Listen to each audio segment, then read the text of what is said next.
Nous allons poursuivre notre enseignement. Hier, il a s'agi d'examiner en long et en large les différentes conséquences de l'occultisme et de l'idolâtrie dans la vie de ceux qui l'ont pratiqué ou de ceux qui ont grandi dans un milieu où ces choses avaient été pratiquées. Nous avons cité notamment l'incrédulité, l'allergie au nom de Jésus-Christ, l'allergie à la Bible, l'allergie au sang de Jésus. Les gens qui ont pratiqué l'occultisme et l'idolâtrie ou qui ont grandi dans un milieu où ces choses avaient été pratiquées, ils sont souvent attirés par les faux enseignements parce qu'ils sont sous la mouvance de l'esprit de garement. Ils ne sont pas traversés par des pensées blasphématoires. Ils connaissent parfois des troubles de personnalité. Ils sont pleins d'eux-mêmes et traitent les autres avec mépris pour la simple raison qu'ils se disent qu'eux ont un pouvoir que les autres n'ont pas. Ils sont souvent des gens méchants. Ils souffrent des accès de rage. Ils sont remplis de haine. Ils ont un cœur dur et ils sont souvent indifférents à la misère des autres. Les gens qui ont pratiqué l'occultisme et l'idolâtrie, eux-mêmes ou leurs membres de famille, peuvent souffrir des maladies bizarres, des maladies inexplicables, des maladies indétectables, des maladies chroniques, têtues, récurrentes et opiniâtres. Souvent, ils font des cauchemars, ils ont des nuits agitées, ils font des crises d'angoisse. Ces gens font parfois des dépressions nerveuses, ils font l'expérience de la folie religieuse. Parfois, ils sont traversés, secoués par des pensées de suicide et des désirs secrets de tuer les autres. Ils souffrent parfois de la mythomanie. Ils mentent comme ils respirent. Ils souffrent parfois de kleptomanie. Ils volent même quand il ne faut pas voler. Ils sont victimes ou auteurs de perversions sexuelles. Ils sont dans l'impudicité, dans la prostitution, dans l'inceste, dans l'adultère, dans l'homosexualité, dans le lesbianisme, dans la zoophilie, dans la pédophilie, dans l'androphilie. Ils connaissent parfois des blocages de tout genre. Et lorsque vous les observez, ils sont sous la malédiction.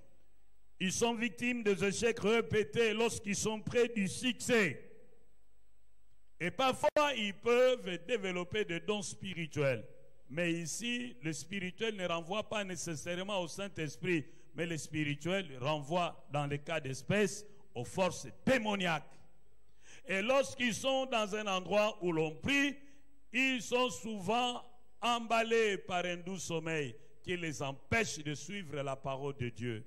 Ils sont emballés par un doux sommeil qui les empêche de prier avec les autres. Et lorsque les pasteurs prennent du temps pour prêcher, ils s'ennuient, ils se fâchent et se disent, mais pour qui se prend-il cet homme? Qu'il arrête, nous avons autre chose à faire. Il est trop bavard. Et lorsque les pasteurs prêchent, ils discutent avec les pasteurs au fond de son cœur. Ils discutent, ils ne croient pas ce que les pasteurs disent. Ça, ce sont les effets de l'occultisme dans la vie de ceux qui l'ont pratiqué ou de ceux qui ont grandi dans les milieux où on a pratiqué l'occultisme. Aujourd'hui, nous voulons voir, avant de passer à la prière, comment pouvons-nous procéder, comment pouvons-nous sortir de ces conséquences néfastes. Que devons-nous faire pour nous libérer de cette mauvaise couverture?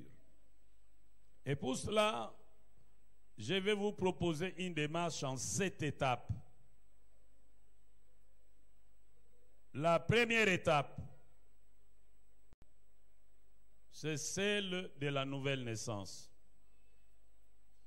Il faut que vous naissiez de nouveau pour sortir de ces carcans de la mort. je vous ai dit que le monde spirituel est divisé en deux camps. Le monde de ténèbres et le monde de lumière. Le royaume de lumière et le royaume de ténèbres. Lorsque vous avez pratiqué ces choses, vous êtes encore dans le royaume de ténèbres.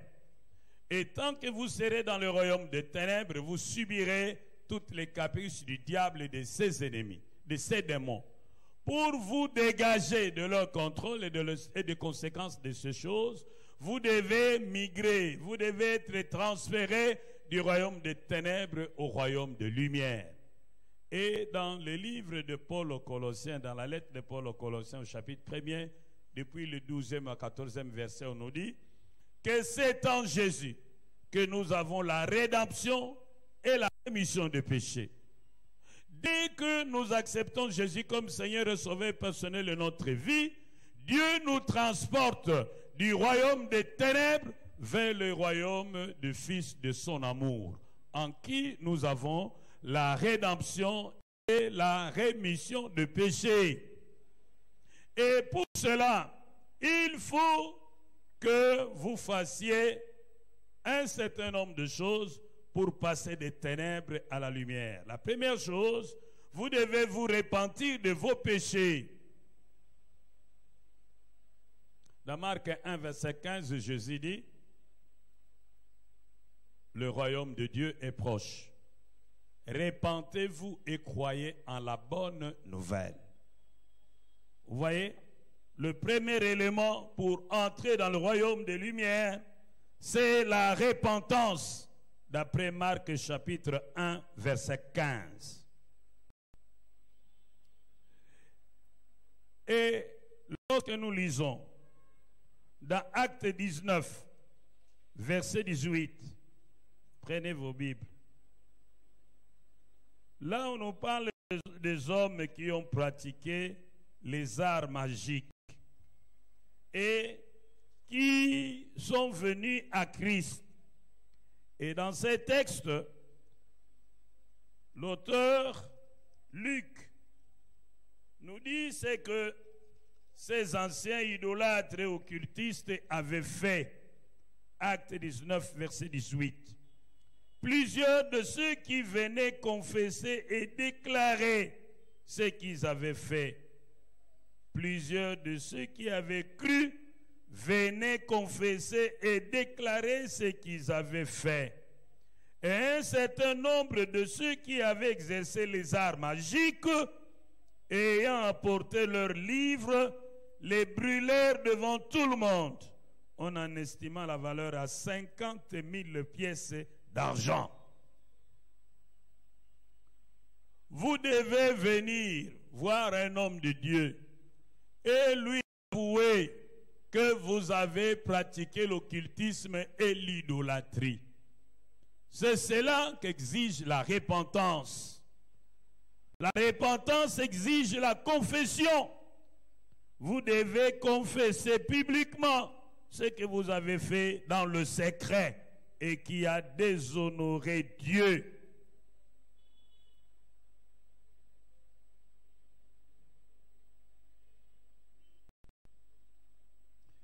Lorsque nous lisons Proverbe 28, verset 13, la Bible dit « Celui qui cache ses transgressions ne prospère point, mais celui qui les avoue et les délaisse obtient miséricorde. » Vous devez, au niveau de la repentance, avouer ce que vous avez fait en secret et qui n'a pas plu à Dieu. Vous devez regretter d'avoir offensé Dieu. Et vous devez décider d'abandonner le mal. Il y a un triple engagement. L'engagement de notre intelligence. Par notre intelligence, nous prenons conscience de ce que nous avons fait de mal et nous l'avouons. Au niveau de nos sentiments, nous regrettons d'avoir fait ces choses par ignorance. Au niveau de notre volonté, nous prenons la décision d'abandonner ces choses. Non seulement vous devez vous repentir, mais vous devez croire. Vous devez croire.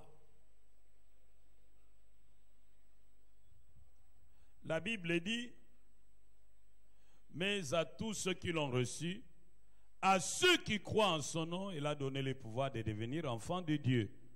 Jean 1, verset 12. Vous devez croire. Car ce n'est pas grâce que vous êtes sauvés au moyen de la foi. Ce salut ne vient pas de vous.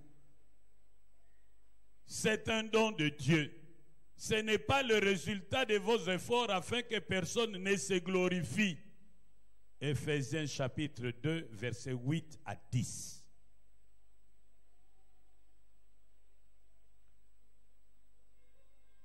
Bien-aimé, à moins que tu crois, sinon tu ne seras pas sauvé. Car la Bible dit, crois au Seigneur Jésus et tu seras sauvé, toi et ta famille. Tu dois croire. Tu dois croire que Jésus est vrai Dieu de vrai Dieu. Tu dois croire que Jésus est vrai homme de vrai homme. Tu dois croire que Jésus est mort à la croix à ta place et pour tes péchés. Tu dois croire que Dieu l'a ressuscité d'entre les morts et qu'il est vivant.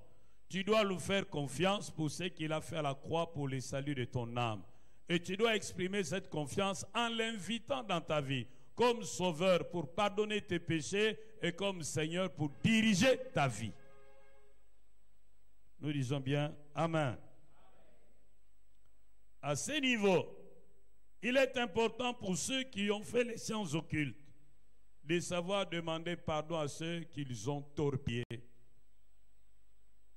Demandez pardon dans la mesure du possible. Et si vous pensez qu'aller avouer ce que vous leur avez fait de mal serait jeter de l'huile au feu, considérez l'homme de Dieu devant vous comme une personne corporative qui représente les personnes que vous avez offensées. Et vous devez avouer tout ce que vous avez causé comme tort aux gens avec vos pouvoirs maléfiques. Deuxième chose à faire. Vous devez récupérer tout ce que vous avez donné à Satan et vous devez le consacrer à Jésus-Christ. C'est ce que l'apôtre Paul nous demande dans Romains chapitre 12, versets 1 à 2. L'apôtre nous supplie par les compassions de Jésus-Christ.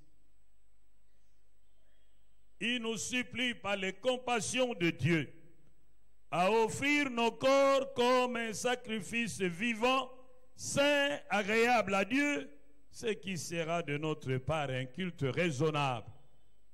Il faut que tu récupères tout ce que tu as cédé d'une manière consciente ou inconsciente au diable. Il faut que tu le récupères au nom de Jésus et que tu le mettes sous l'autorité de Jésus. Tu dois t'abandonner entre les mains de Jésus comme l'argile entre les mains du potier pour qu'il fasse de toi ce qu'il voudrait que tu sois. Tu dois lui donner ton corps, ton âme, ton esprit, tes biens, tout ce que tu es et tout ce que tu as. Troisième étape. Avant d'aller plus loin, tu dois détruire les objets occultes que tu détiens par devers toi. Nous l'avons lu ensemble avec vous dans Actes des Apôtres, au chapitre 19, versets 18 à 19, où il est dit que ceux qui avaient pratiqué les arts magiques apportèrent leurs objets magiques devant les apôtres pour que ces objets soient détruits.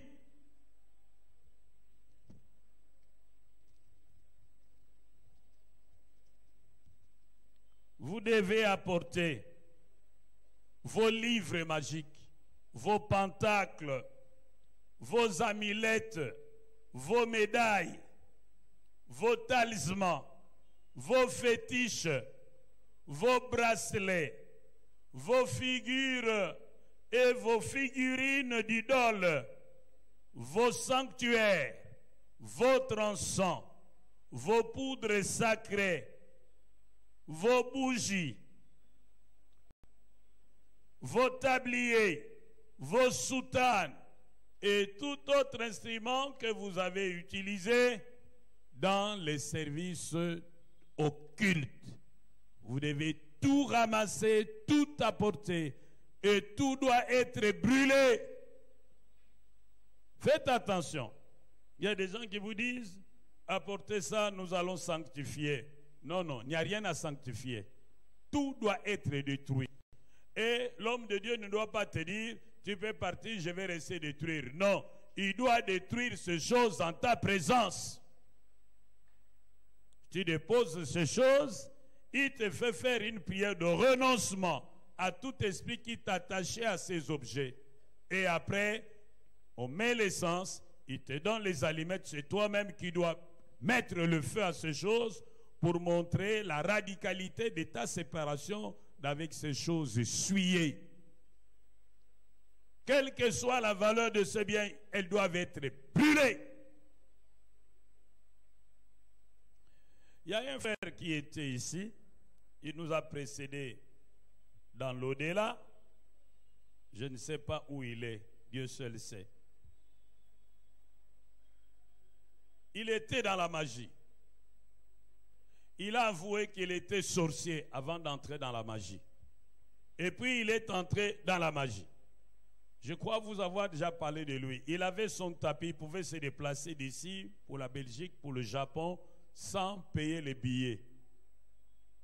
Et il avait la possibilité de faire des formules et le coffre de sa voiture était rempli d'argent. Il allait déposer à la banque et faisait tirer les chèques.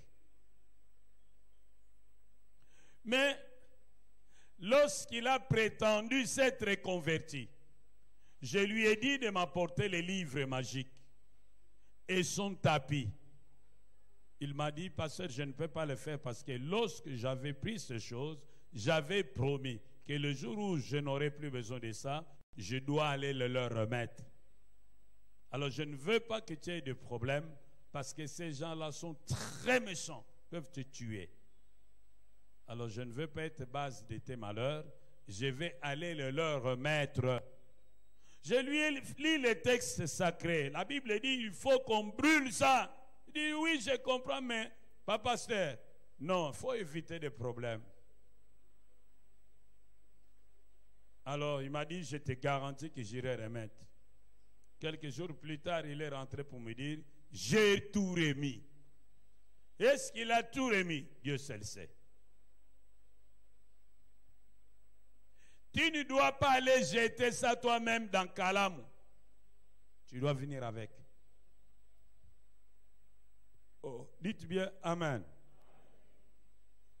Il y a une fille qui était ici à Barumbo. Cette fille louait dans une parcelle où il y avait un marabout. Un jour, le marabout l'invita et lui donna un flacon de parfum. Et il commença à utiliser ce flacon. Un jour, elle va croiser un autre type qui va lui dire « Hé, jeune fille, à ton âge, tu transportes des choses compliquées comme ça. Il faut te débarrasser de ce flacon de fiel que tu as. Tu dois t'en débarrasser. » Troublée par ces paroles, elle avait peur. Dois-je aller remettre chez ce type? Et ce type n'était plus là. Il avait déjà quitté la parcelle, il avait déjà voyagé. Il ne savait pas où était ce type. Alors il s'est dit, bon, je vais aller prier. Viens prier, prier, prier. Et puis, on parle de l'occultisme, des fétiches et tout ça, qu'il faut se séparer d'avec ça. Elle-même prend, elle-même va jeter dans Kalam. Ce n'est pas ça la solution. Il y a quelque chose qui doit être fait pour que vous puissiez vous séparer avec l'esprit qui est dans l'objet qu'on vous avait remis. Il ne faut pas les jeter vous-même. Je vous ai raconté l'histoire de cette maman. Son père est mort là au village au Mayombe, mais elle est ici et un gobelet est arrivé dans sa maison. Elle a jeté le gobelet dehors. Le matin, le gobelet était sur le lit. Il faut faire venir un serviteur de Dieu qui n'est pas dans l'occultisme, qui n'est pas dans la sorcellerie. Qu'il vienne, oui, et qu'il fasse le travail convenablement. Si le serviteur qui prétend être serviteur de Dieu est dans l'occultisme, est dans la sorcellerie, a des pouvoirs ancestraux. Il ne va pas détruire ce que tu as. Il va le prendre dans le souci de renforcer son arsenal. Y a-t-il quelqu'un à qui tu as remis des biens ayant appartenu, ayant servi à des pratiques occultes, mais qui ne les a pas détruits en ta présence? C'est suspect. Oh, nous disons bien Amen. Oh, dites encore Amen. Nous sommes allés prier dans une famille et nous avons trouvé le Mbelempat, nous avons trouvé le Nkrodia. Le Nkrodia avait séché parce qu'il n'y avait plus du sang. Le Nkrodia vit avec le sang. Et les sorciers savent comment nourrir le Nkrodia avec le sang. Mais quand il reçoit son sang, si vous le voyez, vous sentez qu'il bouge. Et quand il bouge, vos affaires bougent. Votre argent, vos richesses bougent, montent. Mais ce Nkrodia-là était sec parce qu'il n'y avait plus le don du sang. Et nous avons vu les Mbelempata.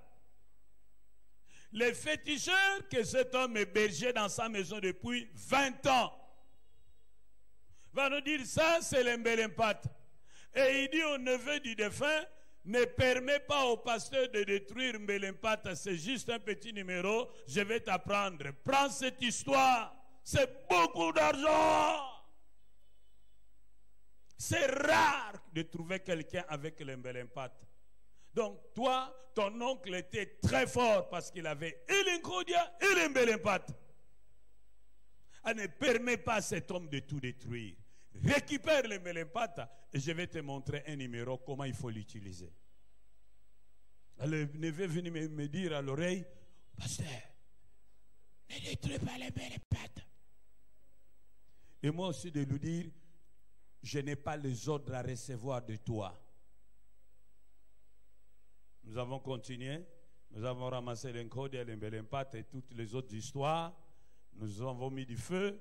Nous avons dit à l'enfant du disparu, fais le renoncement. Il a fait le renoncement et nous avons mis l'essence, on lui a donné les allumettes, mets le feu. Elle a mis le feu. Et nous étions là, on priait, on retourait jusqu'à ce que tout fût brûlé. Et après nous sommes partis. Oh, dites bien Amen. Il n'y a rien à purifier, rien à garder. Même si ces bijoux vous a coûté 30 000 $, mais si ils sont passés entre les mains d'un occultiste, tout doit être détruit.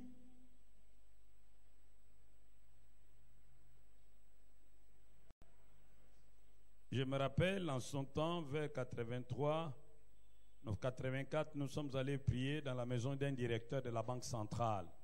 Il venait de quitter une science occulte.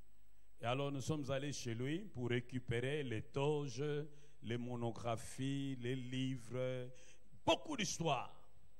Mais il avait un sanctuaire et dans ce sanctuaire, il y avait des chaises. Il y avait aussi un tapis.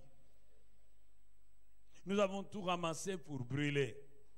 Mais un des membres du groupe dira, oh, ces chaises sont bien, pourquoi les brûler? On peut les sanctifier. Dis à ton ami, il n'y a rien à sanctifier, tout est à brûler. Dites-lui. Oh, mais écoutez, si on doit brûler les chaises, on doit aussi brûler toute la maison. Nous avons dit non, nous n'allons pas brûler toute la maison, mais les choses qui sont dans ces sanctuaires doivent être brûlées. Oh, dites bien Amen.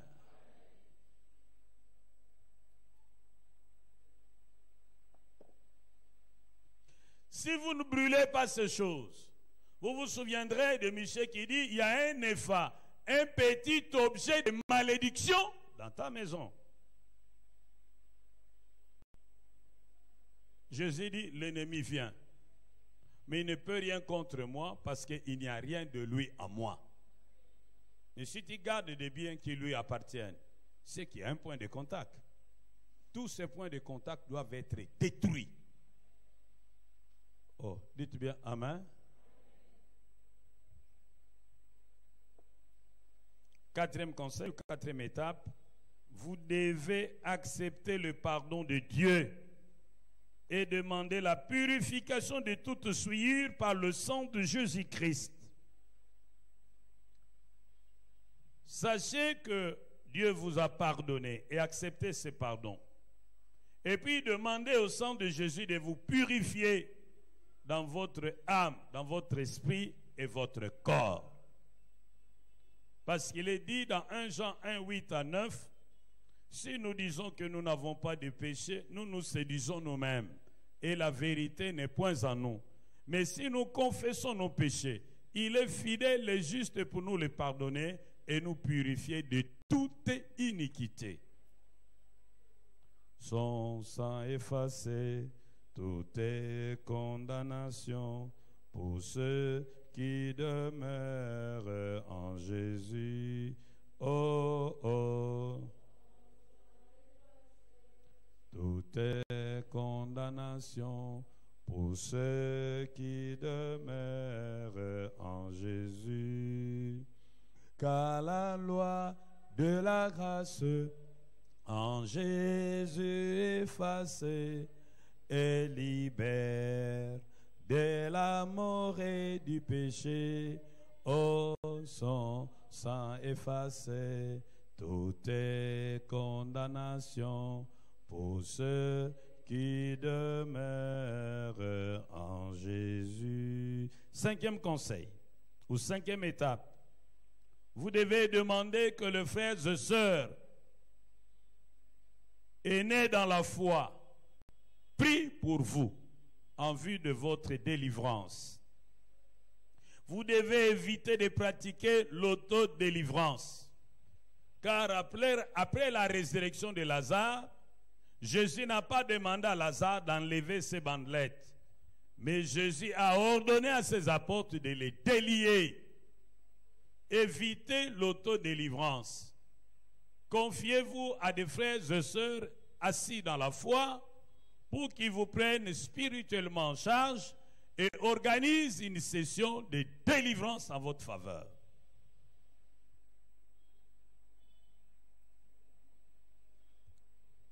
Sixième étape. Ayant été délivré, vous devez vous engager dans un combat spirituel sans relâche. Vous devez vous engager dans un combat spirituel sans relâche. Vous vous souviendrez, le jour où nous avons lu au sujet de la tentation de Jésus dans le désert, le diable, après l'avoir tenté et avoir échoué, la Bible dit, il se retira jusqu'au moment favorable. Jésus dit que lorsqu'on a chassé les mauvais esprits d'un corps, c'est comme si on les a chassés de leur maison. Ils vont aller se déambuler partout, et puis un jour ils vont dire, allons revoir cette maison pour voir si elle est occupée ou pas. Et s'ils viennent, ils trouvent que c'est vide, ce mauvais esprit va aller prendre 7 autres mauvais esprits et venir investir cette maison. Jésus dit que sa situation sera pire qu'avant. Parce que dans le monde spirituel, il n'y a pas de vide. Tout vide doit être comblé, soit par Dieu, soit par les diables. Les diables entrent même sans être invités. Mais Dieu, il est tellement poli qu'il attend qu'on l'invite. C'est pourquoi il était dit dans Apocalypse 3, verset 20, « Voici, je me tiens à la porte, je frappe. Si quelqu'un entend ma voix et ouvre la porte, j'entrerai chez lui, je souperai avec lui et lui avec moi. » Mais les diables et ces démons sont comme des squatteurs qui entrent dans des maisons inachevées, qui les investissent et les occupent sans autorisation. C'est pourquoi vous devez apprendre à livrer bataille, combat spirituel. Vous devez détruire, vous devez renverser, vous devez dépouiller, vous devez arracher, vous devez planter, vous devez ouvrir, vous devez fermer, vous devez autoriser. Il y a beaucoup de choses qui se passent dans les combats spirituels, mais je crois que vous savez déjà les faire parce que nous les faisons déjà en pratique. Et enfin, vous devez apprendre à garder votre délivrance et à ne plus vous mettre à nouveau sous la coupe de l'ennemi. Pour cela, je vous donne 4 conseils ou 5 conseils.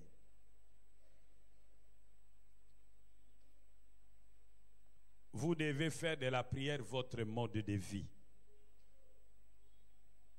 Quand vous priez, vous êtes chaud et c'est difficile que l'ennemi vous touche. Vous devez marcher dans la sanctification.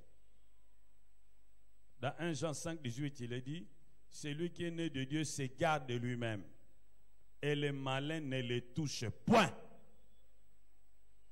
Marchez dans la sanctification. Ne prêtez pas le flanc à l'ennemi. Attachez-vous à la parole de Dieu et vous vaincrez comme Jésus a vaincu le diable lors de sa tentation dans le désert. Évitez de mener une vie chrétienne en solo. Attachez-vous à une église bâtie sur la parole de Dieu. C'est ce qu'on nous dit dans Actes 2, verset 42. Il persévérait dans la prière, dans les enseignements des apôtres et dans la communion fraternelle, dans la fraction du pain. Nous disons Amen. Oh, dites Amen. Molinga mingai. Souci na église o ezalaka. Bandimi bakola kati na boyebi. Po bazala ba umbu ya pasteur te. Mundimi akola kati na boyebi. Po soki problème ezali abundana no ye moko. Simanango abenga pasteur abakise maboko. Oh, loba malamu amen. Bongo pona likamboyo ya batoyo basala bonganga bakota babeta zeke batalisa ba chance na maboko basalela ba horoscope batala batalatala ya banganga pe ya ba magicien bamona pe batona batalatala ngo bakanga bango biloko na lukete bapesa bango ba câble. On a là ta câble oyo pona rhumatisme. Câble longo la rhumatisme. Papa. Keba. Lungo lango ya litombate. On a là ta câble oyo c'est parce qu'il y a aussi maintenant l'idolâtrie pieuse. Ba comment ba verset biblique na moi bracelet ango tena loboko. C'est de l'idolâtrie pieuse. Ils ont branché yo na onction ya muto asalaban.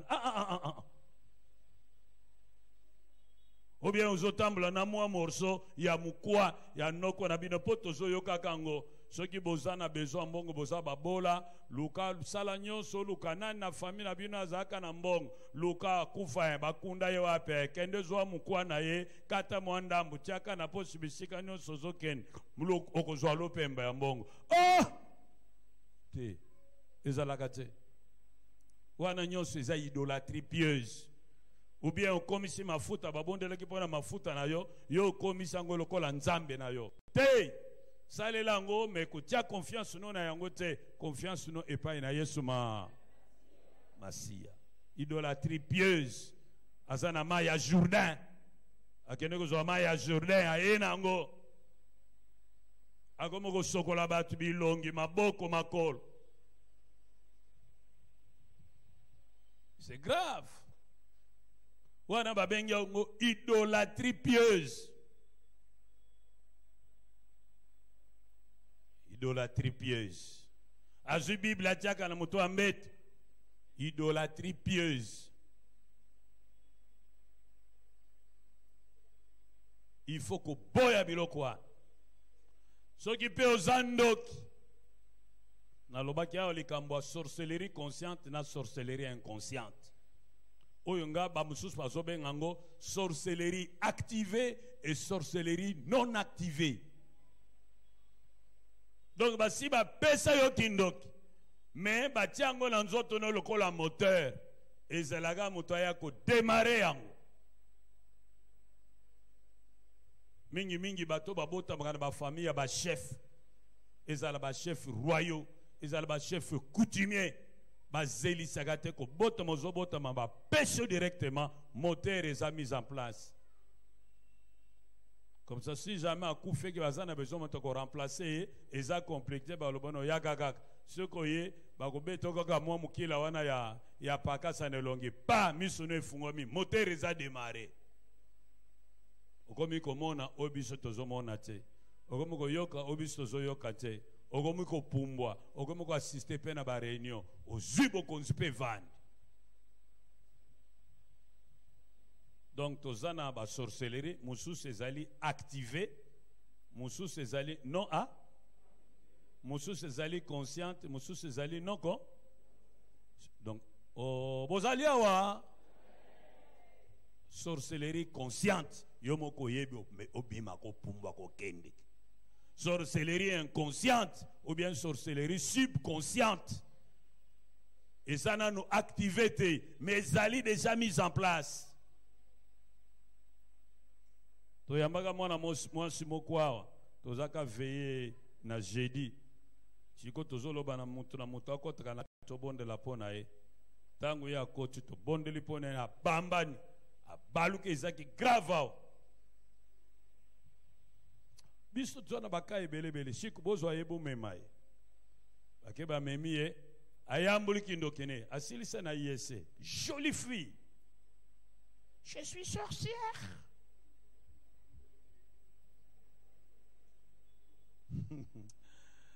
Ah, yes, mwana David. Andima kindoki na ye. Et puis alobi arme envoûtement na inde sexe na ye. Soko zindi maye lesili. Oya koloba yango nde kosala.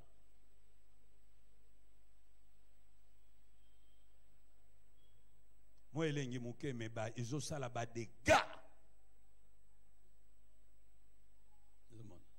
Mobali wana azaki mbali ya na ye siko tango ya na azui libala ake na Belgique a cédé na petite sœur na ye. Donc comme ils nous dirait mbali ya famille. Alors yepe nanzela sexe na ye en dominant tatana comme ce zoba. Tutuni bongo ya no ya na ngazaki amona kate. Mais yo mona na mona bien. Donc za sorcière babikula yo tote babikula ngatenga moko na bike na za sorcière. Bon force nezo apo eza na dossier. Loba na moninga no keba na dossier loba ne. Ozalia wa. Buzondi maton dire église ngo etondi bandoki. Bozalia wa.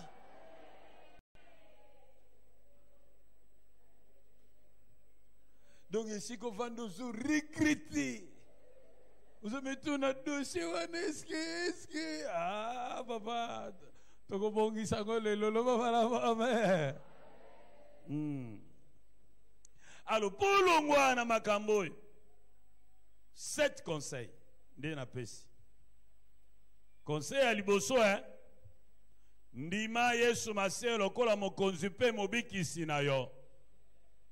Po Yesu akota na bomoi na yo pe alongola yo na se na bokonzi na mulili esengeli yo salela makami bale ya mutuya ya liboso bongola mutema ndenge bakomi yango na Marque 1 verset 15 bongola mutema pe ndima sango malamu pe kokota na bokonzi na pole na mwana na Nzambe. Kobongola muteme ezo sengete ondima mabe na yo o regrete mabe na yo pe ozwa mokano ya koboya yango ndengo boya libela mama na yo. Bongo likambo mibale ya kosala ndimela Yesu ndima ete Yesu akufa na ekuruze pona masumu na yo asekwa na bawa aza na bomoi ndima akota na bomoi na yo lokola mobikisi po alimbisa masumu na yo pe lokola mokonzi po atambusa bomoi na yo. Soki osali yango na motema moko yebe ete Yesu akokota na bomoi na yo pe akolimbisa masumu na yo pona tina na yango lokola ya limbisi mabe na yo yo pe yeba kosenga bolimbisi na bato yo sala mabe pe yeba kolimbisa bato yo basala yo mabe. Likambo mibale ya kosala botola biloko nyonso ezala yo moto pesa ngo satana po yo moko kende pa banganga opesa bango suki na yo opesa bango manzaka na yo opesa bango mbongo na yo opesa bango bilamba na yo wana elakisi ete yo moko moto pesa epai na satana mais ape na biloko mosusu yo te moto pesa mais moto mosusu moto apesa ngo na kombo na yo pe na esika na yo ezala oyo pesa yo moko ezala o bato mosusu bapesa na kombo na yo botola yango na maloba na yo okozwa elonga pe na maloba na yo kokweisama. Loba na Satana, yo Satana, oyo nyonso ya ngai, na pesa yo na buzoba na ngai, lelo yo na kombo na Yesu Masiya, nazo botola yango, pe nazo pesa yango na se na bokonzi na Yesu. Yo Satana, oyo nyonso ya ngai, ba pesa yo, ezale pa papa na ngai, ezale pa mama na ngai, ezale pa koko na ngai, ezale pa ndeko na ngai, na botola yango na kombo na Yesu Masiya, pe na zongisi yango na se na bokonzi na Kristo.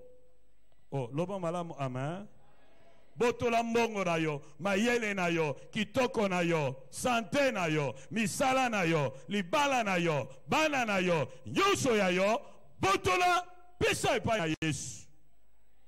Nyonso pona,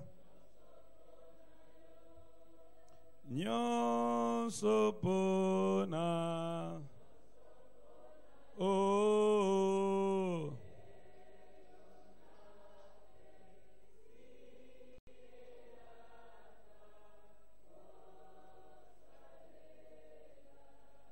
Wana tomoni yango na Rome 12 verset 1. Eloko misatu.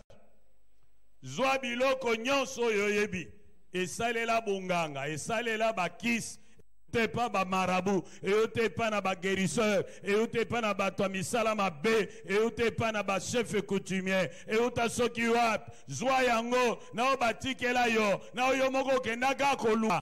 Tala lokota nyonso kotika moko te memango epa na basali na Nzambe pe yambola mabe osala ye akolimbisa yo sima nango buya kabona na milimu nyonso ekangami na biloko wana petika musali na Nzambe atumba yango akopeswa limete akotia essence otumbi yango pe ye musali na Nzambe akobondela tango biloko wana ezozika sima nango abondeli pona yo. Oh, loba bien, amen. Mutache ele mbango azana bomoy ezala kufa longwa poso kozana ele mbongo okozwa pe fiancé je fiancé ko mema que no présenter pas ba parents na ye ceux qui parents ne aza chora mone ele mbwana akolo ba pe na mwana na boy tatoy azomona mbako yebsote ke baboyo poza na ele Ogosa la marqué, mais ignorant que tu es marqué. Nalingi lo ba malamu, amen. Nazo kote, lo ba malamu, amen. Ezana mutumoko. On a l'examen pour m'engager comme comptable. Sikoyo, patron oya ayambaka bango, ayambaka ba cadre. Alors bien bango bakena no sala examen ba ke ba sala examen mutu na jui ba retenir normalement fallait engager comme directeur financier makambo s'il n'est pas directeur administratif et financier directeur administratif ba ke sika wana interview pa boss ba vandi bango mibale moko pona finance moko pona du personnel ba vandi. Patron, vraiment, vous avez bien travaillé, vous avez réussi, je vais vous engager. Pendant près de 2 heures, après, vous pouvez partir, on va vous contacter demain. Tant que vous avez zongi nandako, akekolobana mwasinae, batumi balewa no tindela kingai, baza effectivement maele bazui concours. Mais où y a ya finance? Au Zoueli et wat? Yo lingi li wananga? A beta moisi na e posa bomae. La femme a eu la vie sauve en fouillant par les escaliers. Pourquoi? Alibewa mususu wana na kuangaje. Mais où y wana mususu? Yo lingi li wananga? Pona nini agangaki amonaki elembo me mutu wana bamonaki elembo ye moko ayebaki neteke azaka na elembo yo yembaka tianga elembo nzambe nanga nakoma elembo nzembo wana eloko te ifo bongola mutemo ndimela Yesu lokola mokonzi pe mo nde yatie yo elembo abilembo nyonso akalalo alongoli Loba bien, amen.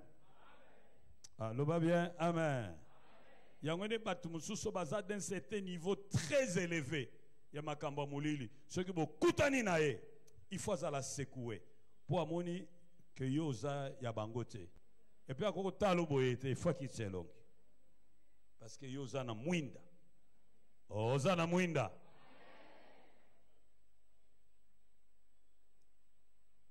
Senga makila ne se petula yo, ibulisa yo. Et longo la bile monon se mabe. Cinquième conseil.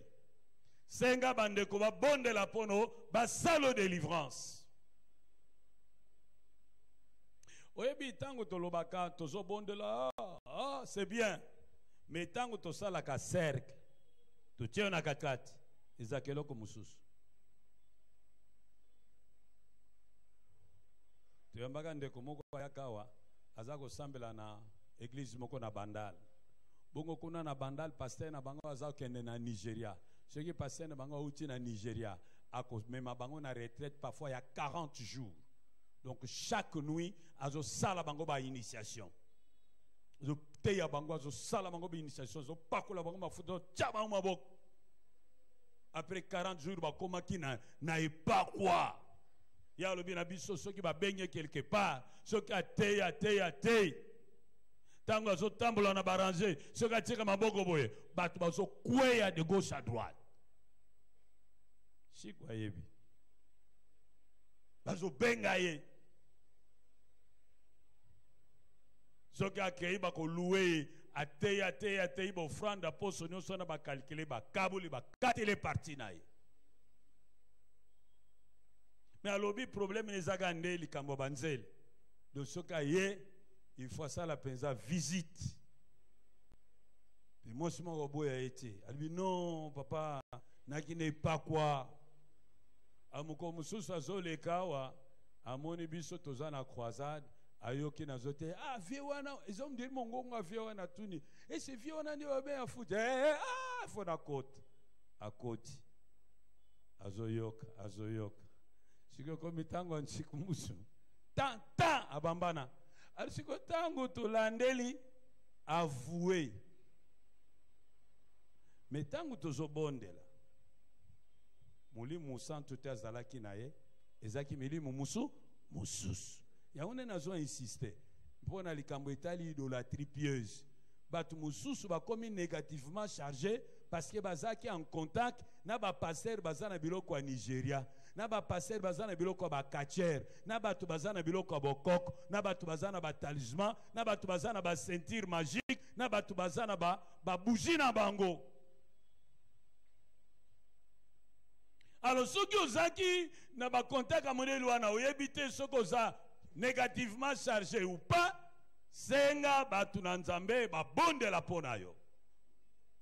Kino lelo Yesu akangolaka. Kino lelo Yesu akangolaka. Mais koyoka sonite zala na courage ndima babondela pona yo. Mais zakatang mususu ki tozo bondela wa batu mususu soki e moto akimi. Yo kimi yo kansinga na ko perdre. Yo mutozo perdre. Nga soki na zala ya zakuna. Soki na komi ko na zongi koto. O sala foje.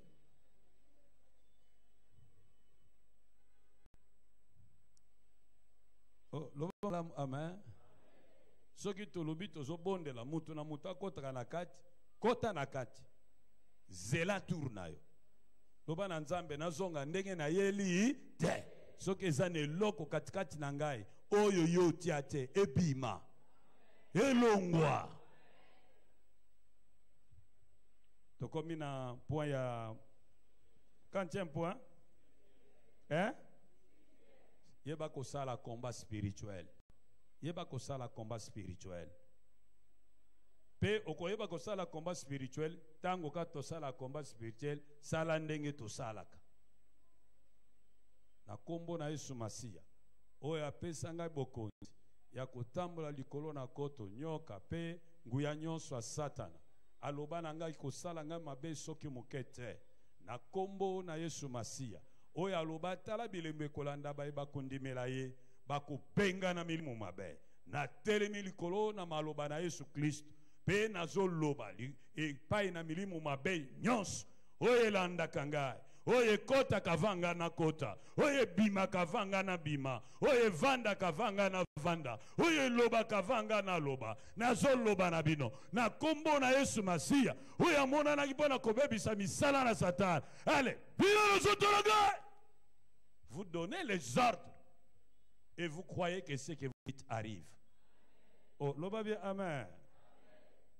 Ozo renverser. Oyo nzamba tonga te na vie na pe na famille na yo. Ozo pikola o nzamba lona te na vie na yo pe na famille na yo. Ozo boma, ozo buka oyo nzamba kotsa te na vie na yo. Ozo kanga ba porta mabe na kombo na Yesu. Ozo fungola ba porta malamu na kombo na Yesu. Ozo telemela ba loi établie na kombo na Yesu. Ozo annuler yango, ozo établir ba loi ya sika. On apprend le combat spirituel en faisant le combat spirituel, en écoutant les autres faire. Aotozaka, to bandi et puis na tikibino. To bandi et puis na tikibino. Et ça technique ya aigle. Aigle soka linga la kisaba aiglon ko pumbwa, ayaka zui bango na zala, abuaki bango libanda, simanango ya kiti na sena bango, pona ko yamba bango. Yango to salaka, zongela simanangai. Zongela simanangai. Après te lâcher yo, on continue. Oh, l'oba bien, amen. Le monde spirituel est bizarre. Hein? À travers un entretien pastoral, je viens de découvrir que le diable applique la même méthode. Mutu mususu alali, ayoki mutu azolobane, loba oza no mwana nzambe te.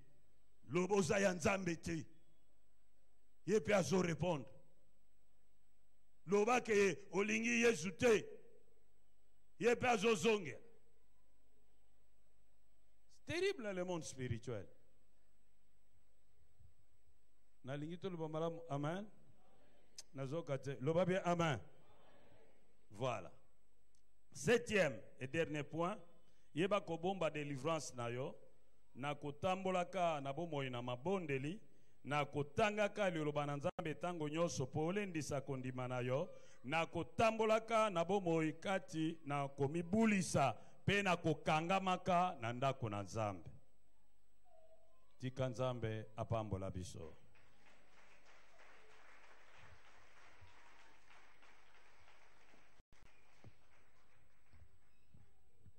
Telema ici que soit mieux.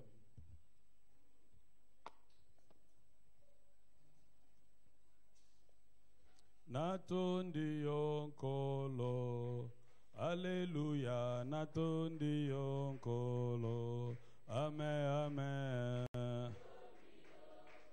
Oh, Alléluia, natondi yonkolo, amen.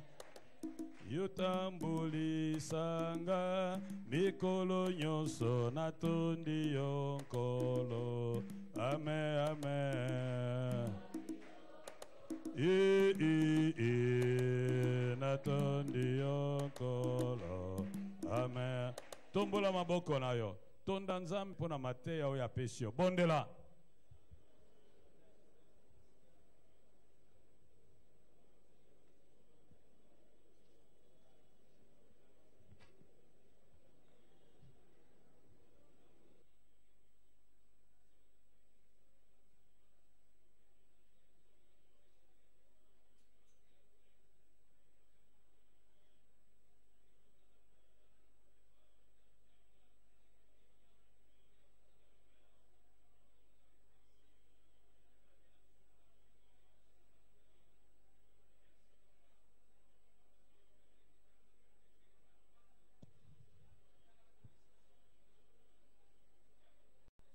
Nazotonda yo yao. Nazotonda yo pona maloba kitoko. Nazopeso merci po yo loba kamalam. Maloba na yo ezaka na bomoi. Nazotonda yo. Maloba na yo etelemisaka we eza ya kolala. Nazotonda yo. Maloba na yo efongolaka miso. Nazotonda yo. Maloba na yo ezongisaka mayele. Nazotonda yo.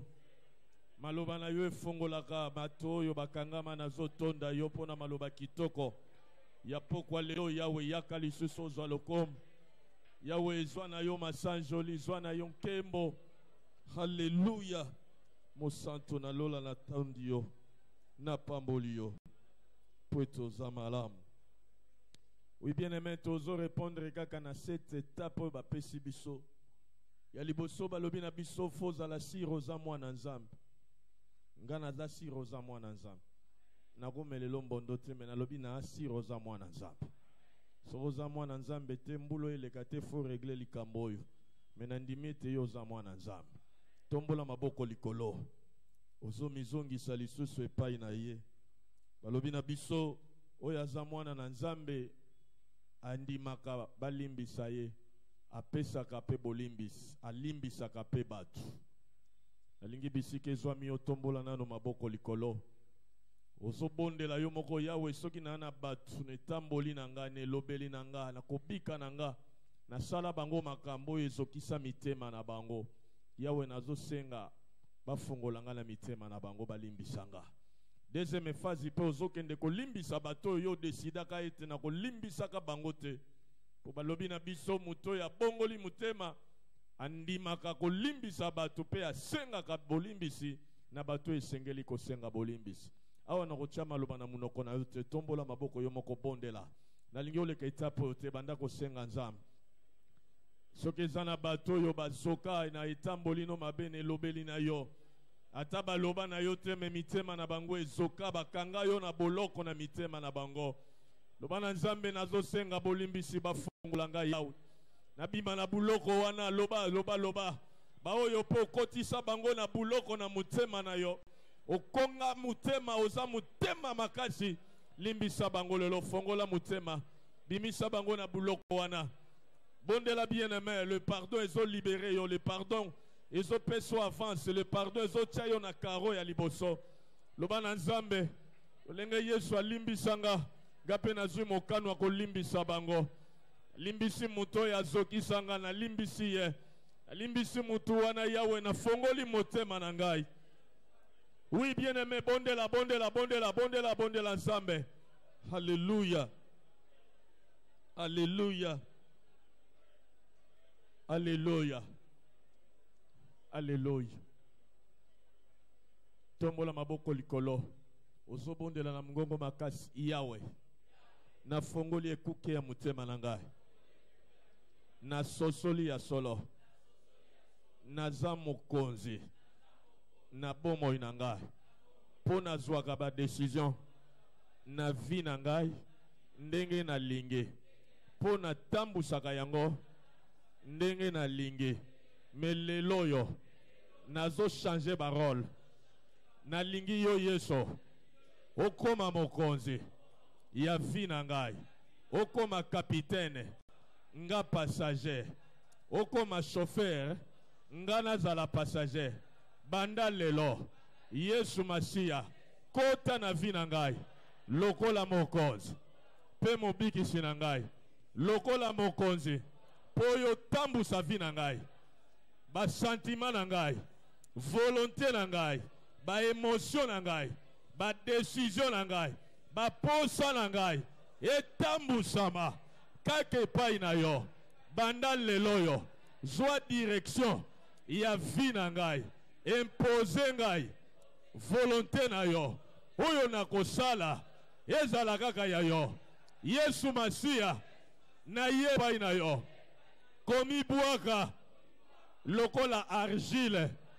Na maboko. Ya potier.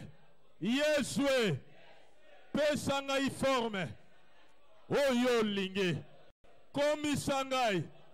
Mutu oyo. Yo lingi. Tango kosala. Ba vase d'honneur. Yesu sala vi na ngai. Vase d'honneur. Sala vi na ngai. Etuluku ya kitoko.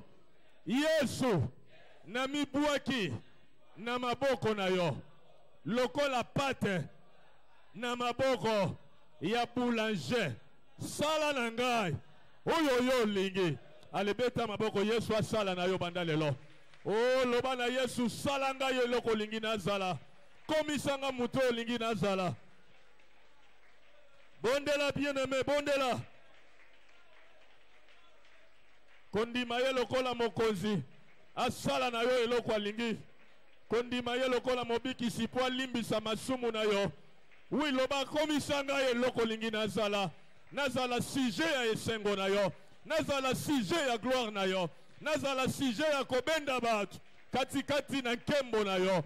Nazala sujet ya kotondisa batu na royaume na yo. Royaume ya lumière. Alléluia. Vina ngai esepelisa yo. Vina ngai ezala parfum ya bonne odeur. Na kombo na Kristo. Na kombo na Kristo. Na kombo na Kristo. Na kombo na Kristo. Tombola maboko likolo. Wano ndimi azala mokonzi na yo. Lokola mobikisi po alimbisa masumu na yo. Ozobondela na mungongo makasi. Yesu Masia. Lelo yo. Na ndimi yo. Lokola mokonzi. Ya vi na ngai. Po yo limbisa masumu na ngai nyonso. Yango lelo yo.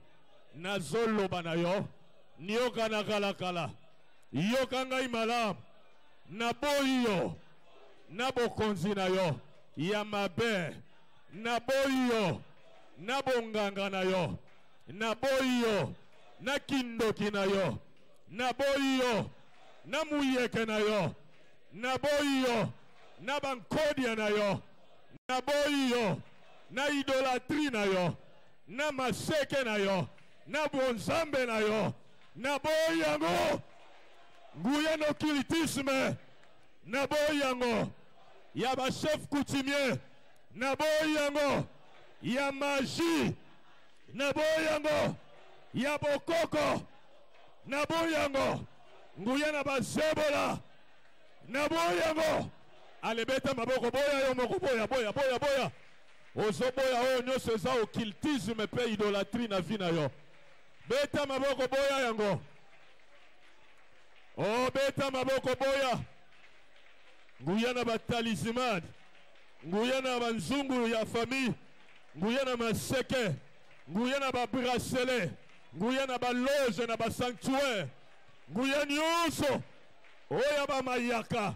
Yaba kable, yaba mongo ya kala, yaba bilamba ya bukoko, na boyango, oye salaka na vina ngai, ezala basimbela ngai yango, na bokoko na ngai, ezala babomba yango, na ndako tata na ngai, ezala ezali katikati na ngai, lelo na kaboni nango na boyango, na boyango, na boyango, na kombo na Kristo, na kombo na Kristo, na kombo na Kristo, na kombo na Kristo, na zoboya yango, na zoboya yango, oyo nyonso ya nguya na molili, nguya na soloka, nguya na mayele mabe, nguya na kindoki, na boyango, na kombo na Kristo.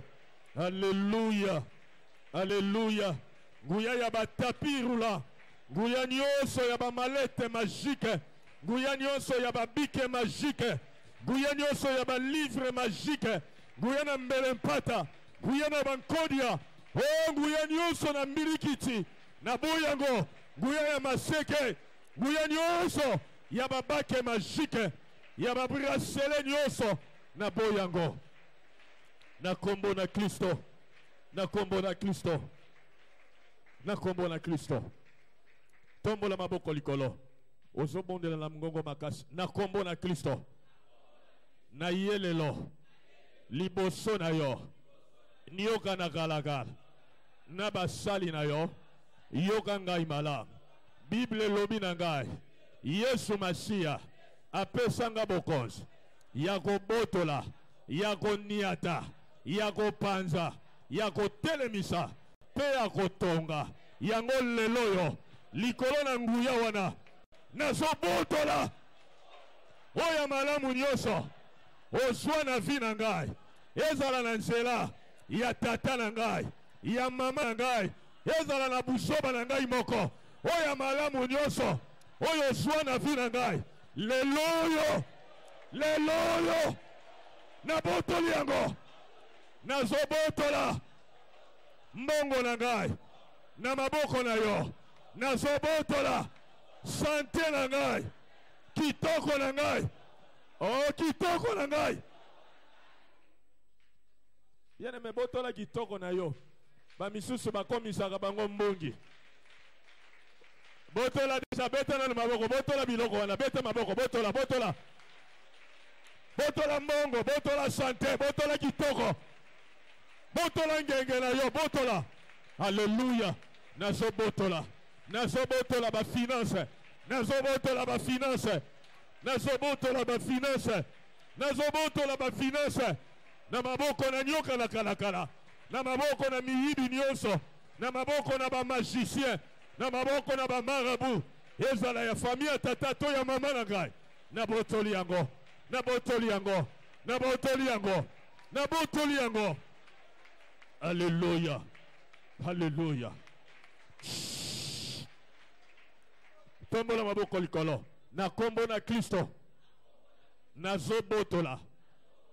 Oyo nyonso ya ngai ya malamu bayiba ngai yango ezala na nzela ya mwasi to mobali oyo nasangisa na nzoto ezala na nzela ya mwasi to mobali oyo tolala na ye ezala na nzela ya mwasi to mobali oyo toyebana na ye lelo oyo ya malamu ayiba na vi na ngai na botoli yango nazobotola mayele na ngai nabotoli étoile na ngai nabotoli ngenge na ngai nabotoli chance na ngai nabotoli lupemba na ngai alebeta maboko botola biloko wana ezala ya bana na ngai o botola ezala ya banefe ezala ya baniese botola ngenge botola étoile na yo botola chance na yo botola lupemba na yo botola mayele na yo Alléluia. Nazobotola yango. Nazobotola étoile na ngai. Ya bana na ngai. Ya molonga ni na ngai. Nazobotola chance na ngai. Lupemba na ngai. Ngenge na ngai. Nazobotola yango. Na maboko na nyoka na kalakala. Ezana na basali na yenyos. Oyo bayiba ngai. Oyo babotola ngai. Oyo batekela bango. Lelo na botoli yango. Nasakuanile ba vente nyoso. Ezala bateka na tata to na mama na ngai na botoli yango na kombo na Kristo na kombo na Kristo na kombo na Kristo tombola maboko likolo na kombo na Kristo o bondela na mgongo makasi na kombo na Kristo na zobotola avenir na ngai avancement na ngai succès na ngai bomoto na ngai stabilité na ngai kimia na ngai esengo na ngai baprojet na ngai libala na ngai mabota na ngai bomoi molai na ngai ezala ya bana na ngai na botoli yango alebeta maboko botola nyonso botola longévité botola bandako beta maboko so botola. Alléluia. Alléluia. Alléluia. Alléluia. Alléluia. Na botoli nyonso oyo ngai oyo salaka mayele na ngai oyo salaka bomoto na ngai. Alléluia. Alléluia. Alléluia. Alléluia. Alléluia. Alléluia. Bien-aimé ozosangisa nyonso botoli. Ozomema yango na makolo na Yesu. Ozomemela Yesu nyonso. Ozomitika pe na meme moma. Ozotika vi na yo. Ozotika biloko nyonso botoli. Ozotika bana na yo. Ozotika nyonso na maboko na Yesu Masia. Ozosala na bajeste na ye kozongisa nyonso. Tombola maboko likolo. Na kombo na Yesu. Na sangisi nyonso. Oyo na botoli. Oyo anga bayiba. Oyo anga basomba. Oya nga bateka oya bana na ngai nasangisi yango nyonso na memi yango na sena makolo na Yesu na kabeli yo bomoi na ngai na kabeli yo biloko na ngai Yesu tala yango malamu Yesu batela yango malamu Yesu konza likolo na yango alebeta maboko Yesu akonza Yesu azala mokonzi Yesu Yesu atambuse Yesu. Yesu azala mokonzi na nyonso. Hallelujah, hallelujah, hallelujah. Nazotika na maboko na yo. Bomoi na ngai. Kora esprit na ngai. Ya bana na ngai.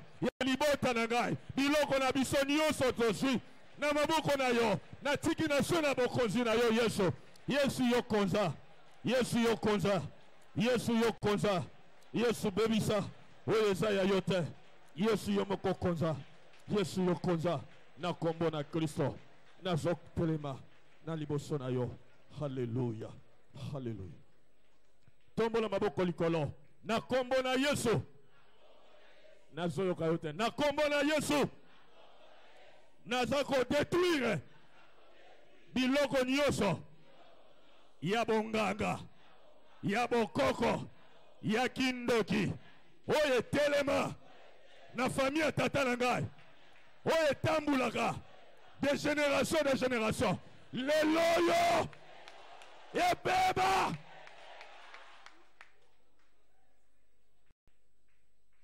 tombola maboko likolo. Pasteur alobaka na biso likolo ya bikini.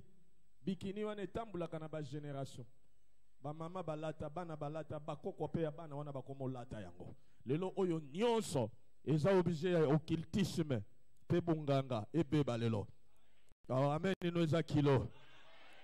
Bondela na mngoma makasi na kombo na Kristo.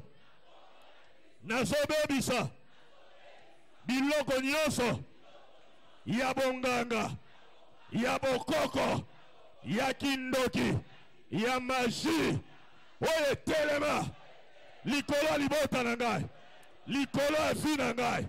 Lelo yo ebeba ezala talismane, ebeba ezala nkodia, ebeba ezala mbele mpata, ebeba ezala savon, ebeba ezala ceinture, ebeba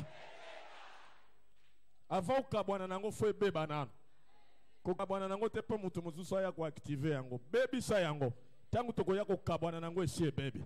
Nazobebisa nguya nyonso ya bashenete, ya bokoko, bamayaka, bamaseke, bamatiala, bamitu ya ngando oyo etelema na vi na ngai. Ebeba ebeba nazobebisa nguya na kindoki oyo efanda ezelaka activation. Lelo yo eza désactivé. Alebeta maboko bebisa nyonso wana. Bebisa, bebisa, bebisa, bebisa, bebisa. Oh, nazobebisa nguya nyonso ezala banzungu, ezala mungwa, ezala liamba, ezala robe, ezala singa, ezala bougie, ezala montre, ezala makila oyo ekauka na eloko yango ekomplikaka bavi na biso. Lelo nguya yango ebeba eloko na bokoko, ebeba lelo, ebeba lelo, ebeba lelo, ebeba lelo. Hallelujah, hallelujah, hallelujah.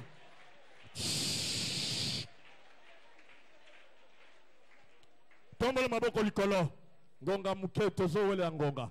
Nazokabona na biloko nyonso ya bokoko, ya bonganga, ya magie, ya kindoki oyo etambulaka na ngai, oyo epesaka likolo na ngai. Lelo yo nakabwani na yango, nakabwani na nzungu ya famille, nakabwani na nzungu ya bokoko. Alebeta maboko kabwana na eloko wana, eloko nyonso wana kabwana nango lelo. Beta maboko kabwana, nazokabwana na yango, nazokabwana na nguya nyonso ya mbele mpata, nazokabwana na nguya nyonso ya nzungu ya botata, ya bomama, ya famille na balela oyo ekontrolaka bato.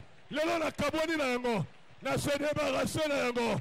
Lelo nazokabwana na nguya nyonso ya basanctuaire, ya baloge oyo esalama. Lelo nazokabwana na yango, nazokabwana na yango, nazokabwana na yango. Hallelujah, hallelujah, hallelujah, hallelujah. Tombola maboko na yo Bato misusu pe bazana biloko balingi koloba te to sunga yo kabwana nango. Mais pasteur alobi keba na auto délivrance.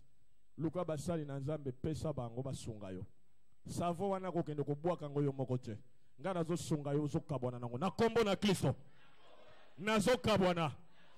Ezala na savo wana. Mafuta wana. Sentire wana. Biki wana. Chenette wana. Montre wana. Mungwa wana. Robe wana. Toje wana. Mabele wana. Mungwa wana. Nakabwani na yango. Nandaku na ngai. Eko sala lisusu te. Eko loba lisusu te. Eko tambula lisusu te. Alabeta maboko kabwana ne loko wana. Soke loba kalele ko loba te. Soke tambula kalele ko tambula te. Soke mata kalele ko mata te. Soke pumbwa kalele ko pumbwa te. Oh, na kombo na Yesu. Na kombo na Yesu. Na kombo na Yesu. Na kombo na Yesu. Alléluia. Alléluia. Alléluia. Alléluia. Alléluia.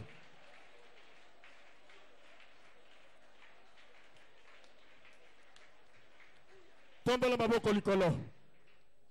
Tolingi tobele la makila. Alobi na biso titan to senga bolimbi sitondi mete nzamba limbisaka. Nzamba za rankinete. Ngana ndimete nzamba limbisaka. Alimbisinga. Soko yopo ndime longo nanga lobela nga mena bia. O soko ndimete alimbisi yo beta maboko wa makasi. Tombola maboko likolo. Particularité moko tango makila. Révérend lobi na biso tango zobele la makila na makambo etali occultisme bonganga bokoko belela surtout elongo la bilembo bilembo bachayo bilembo tambula kanango ba misusu batambula kana bilembo ya ba sacrifier atambula kana bilembo ya ba chômeur atozu musale zo benda yo kaka na chômage ozo tambula na bilembo ya ba divorcé atozo sepela lelo soke lembo ane longo te lobi ko bima po ko benda yo. Alobi ba misusu batambulaka na ba étoile pâle. Ni nango batia na vie na yo yebaka te. Esayi alobi ba misusu balatisa bango soni na sima mukongo. Tango misusu babambango na mukongo yo talaka liboso yebaka te me batiela yo awo. Lelo makila ilongola bilembo wana. Ah makila ilongola bilembo wana. Tombola maboko likolo. Tozobelela cette fois le sang de Jésus. Enlève le signe. C'était faut ko ganga makasi. Le sang de Jésus-Christ enlève le signe dans ma vie. Go!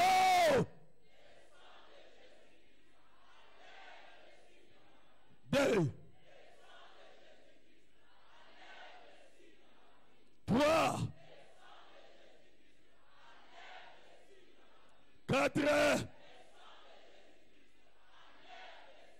5 6 7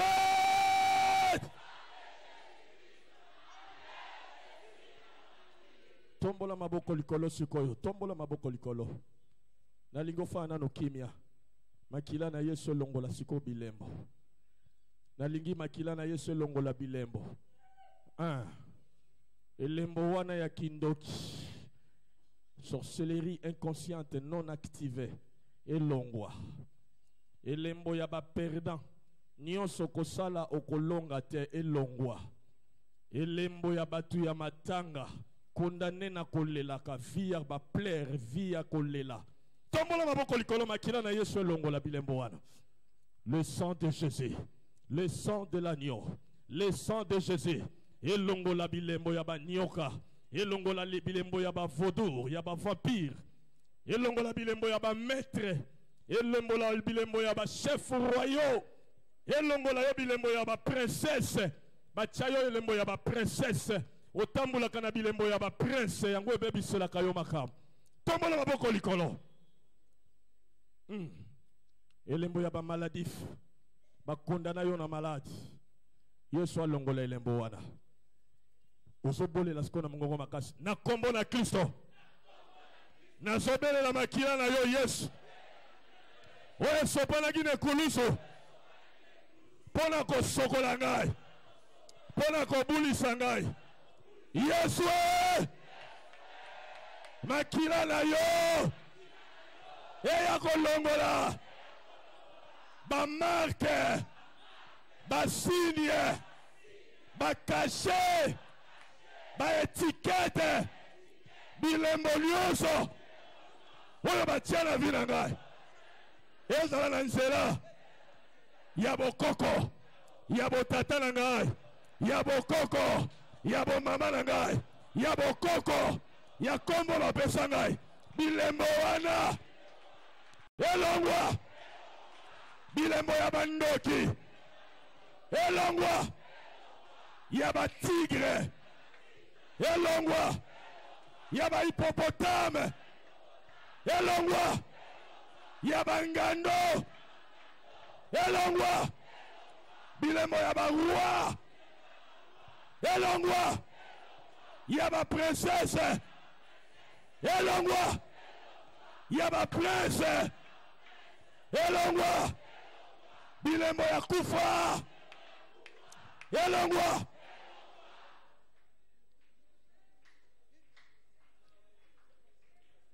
batia yo bilembo ya koatire malheur bisika nyonso okotaka malheur efo ekota oatiraka malheur bisika otambulaka bilembo ya koatire bamalheur elongwa batia yo bilembo ya kobendaka pasi ya kobendaka matanga ya kobendaka kufa elongwa elongwa la vie na yo batia yo elembo ya sorcellerie yo mutu ofongolaka bango baporte soki yo leki baporte efongwami lelo bilembo wana elongwa halleluya elembo ya babola halleluya kimia bien-aimé kimia tombola maboko likolo nalingi ofanda kimia nalingi yesu na makila na ya longola bilembo zala connecte lelo okobima pele lelo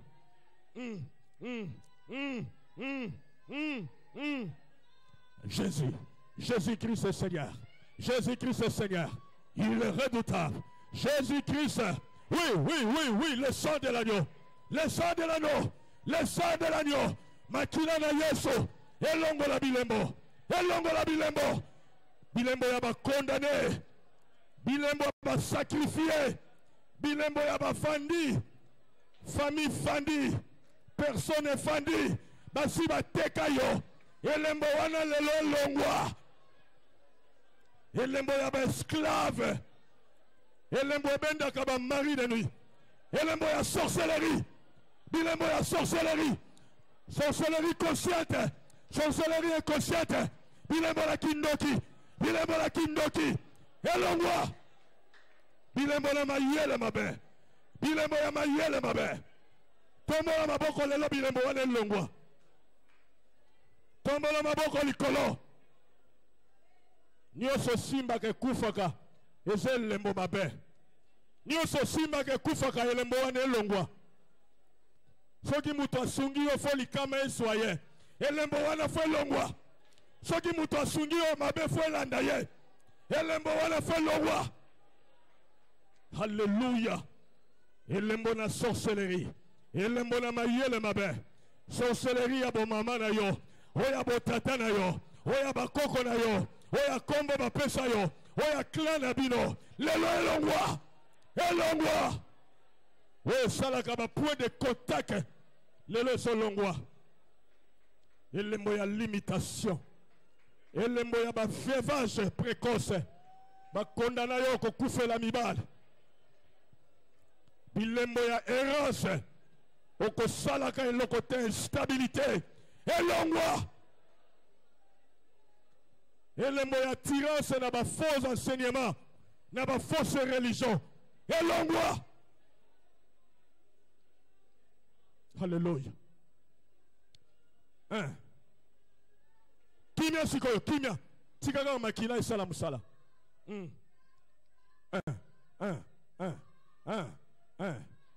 yango wana makila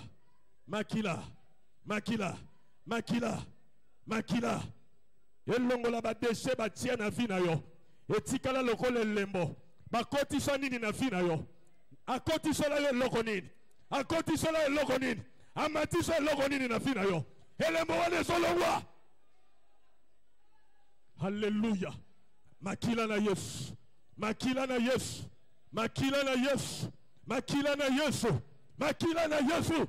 Le sang de Jésus-Christ, le sang de l'agneau, le sang de l'agneau, le sang qui délivre, le sang qui vivifie, le sang de l'agneau, le sang de la libération, le sang de l'agneau, le sang de l'agneau, le sang du rachat. De l'agneau. Le sang de l'agneau. Le sang de l'agneau. Le sang de l'agneau. Oh, makila na Yesu Kristo. Makila na Yesu Kristo. Makila na Yesu Kristo. Makila na Yesu Kristo. Ezipa yo. Ezipa yo. Esokola yo. Esokola yo. Ekangola yo. Ekangola yo. Ebikisa yo. Ebikisa yo. Oh, elongola elembona bondok. Elongola bilembona ba chef coutumier. Elongola elembona ba sacrifice. Yaba sacrifice. Makila na Yesu. Makila na Yesu. Le sang de l'agneau. Le sang de l'agneau.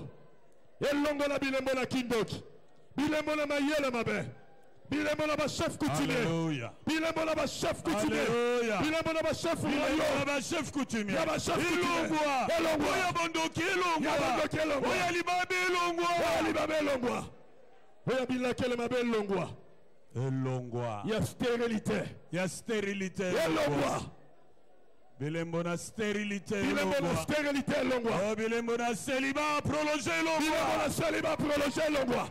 Bilembona ba mari de nous elongwa. Oya ba mari de nous elongwa. Bilembona ba femme de nous elongwa. Femme de nous elongwa. Elongwa. Bilembona ba mari de nous elongwa. Ya ba femme de nous elongwa. Bilembona célibat prolongé. Bilembona célibat prolongé. Bilembona libabe elongwa. Oya libabe elongwa. Bilembona kufa elongwa. Oya kufa. Oya kufa. Bien-aimé, tombola maboko lelo bilembo ezolongwa. Sikala kimia Yesu alongola bilembo. Makila. Oh, tobeleli makila na Yesu. Le sang de l'agneau. Oh, makila na Yesu Kristo. Le sang de l'agneau. Esokola yo. Esokola yo. Ezipa yo. Ezipa yo. Ekangola yo. Ekangola yo. Ebikisa yo. Ebikisa yo. Makila na Yesu Kristo. Makila na Yesu Kristo. Makila na Yesu Kristo. Makila na Yesu Kristo. Makila na Yesu Kristo. Makila na Yesu Kristo. Ezikisa. Ezikisa. Wendi makabokozi na. Wendi makabokozi na Yesu te. Alléluia. Alléluia. Makila na Yesu. Makila na Yesu. Tombola maboko na yo yemba. Makila. Makila na Yesu. Masokola kinga. Yemba makila. Mutu moko abima libanda te. Biso nyonso na kati. Mutu akima libanda te. Biso nyonso na kati. Mutu akima libanda te. Kota na kati. Kota na kati. Alléluia. Protocole kotisa batu nyonso. Makila ezwa biso nyonso lelo. Masokola kinga. Ongoya. Satan Esuki, Alléluia.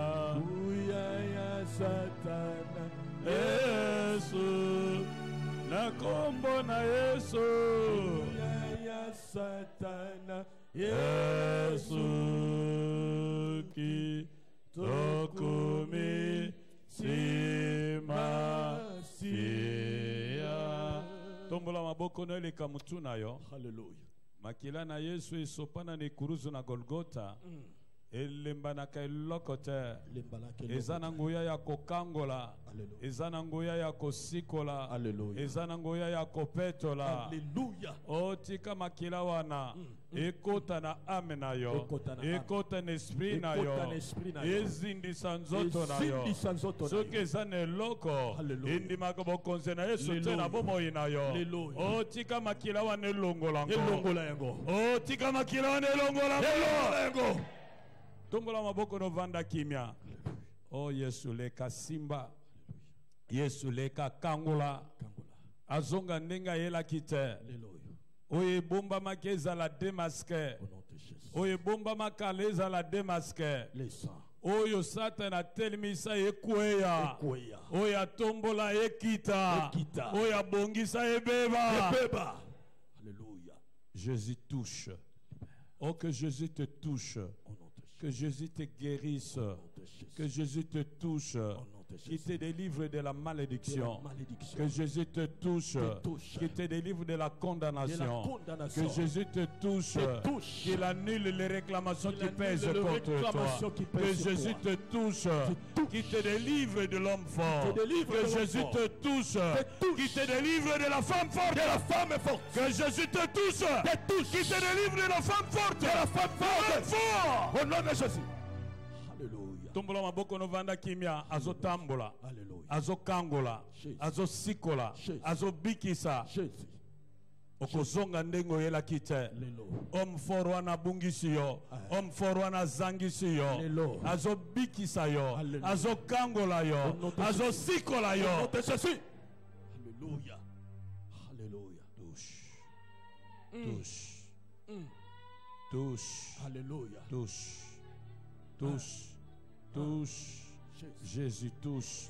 Ah. Jésus touche. Libère. Jésus touche. Guéris Jésus. Jésus touche. Aujourd'hui. Jésus touche. Au nom de Jésus. Jésus touche. Jésus libère. Jésus touche. Jésus libère. Jésus touche. Touche Jésus. Jésus libère. Libère. Jésus libère. Libère Jésus. Jésus libère. Libère Jésus. Jésus libère. Libère Jésus libère. Libère Jésus libère. Libère Jésus libère. Libère Jésus libère. Libère Jésus libère. Libère. Oh, délivre. Alléluia. Oh, Jésus délivre. Délivre de la Jésus prison. délivre. Délivre. Jésus délivre. Délivre. Jésus délivre. Délivre. Jésus délivre. Délivre. Tu es le roi. Le roi des Tu rois. es le roi de rois. Tu es le roi des Tu es rois. le roi de rois. Tu es le roi de Tu es le roi de Tu rois. es le roi des rois. Jésus délivre. Délivre Jésus. Jésus délivre. Délivre Jésus. Jésus délivre. Délivre Jésus. Jésus délivre. Délivre Jésus. Jésus délivre. Délivre Jésus. Kozala distraite tika ye yo luka nzambe na yo tombola maboko no kanga misu na yo. Alléluia. Alléluia. Alléluia. Jésus délivre. Délivre Jésus. Jésus délivre. Délivre Jésus. Oh, qu'il te touche. Qu'il te Que ce soir il te touche. Il te touche. Oh, Jésus délivre. Délivre Jésus. Jésus délivre. Délivre Jésus. Que ton règne vienne. Que ton règne Que vienne. ton règne vienne. Que ton règne vienne. Jésus, que ton règne vienne. Que ton règne Que vienne. ton règne vienne. Que ton règne Que vienne. ton règne vienne. Que ton règne Que vienne. ton règne vienne. Que ton règne Que vienne. ton règne vienne. Que ton règne vienne. Jésus, que ton règne vienne. Que ton règne vienne. Jésus, que ton règne Que vienne. ton règne vienne. Que ton règne vienne. Que ton règne vienne, Jésus. Que ton règne vienne. Règne, Seigneur Jésus. Alléluia. Reçois la louange pour l'éternité. Règne, règne. Règne, ô Jésus, afin que cesse le règne de la maladie. Règne, ô Jésus, afin que cesse le règne de la sorcellerie. Règne, ô Jésus, afin que cesse le règne de la sorcellerie. Qu'elle soit consciente, qu'elle soit inconsciente, qu'elle disparaisse, qu'elle soit arrachée. Au règne, Jésus règne, Jésus règne, Jésus règne. Règne Jésus. Règne Jésus. Règne Jésus. Règne Jésus. Règne Jésus. Règne Jésus.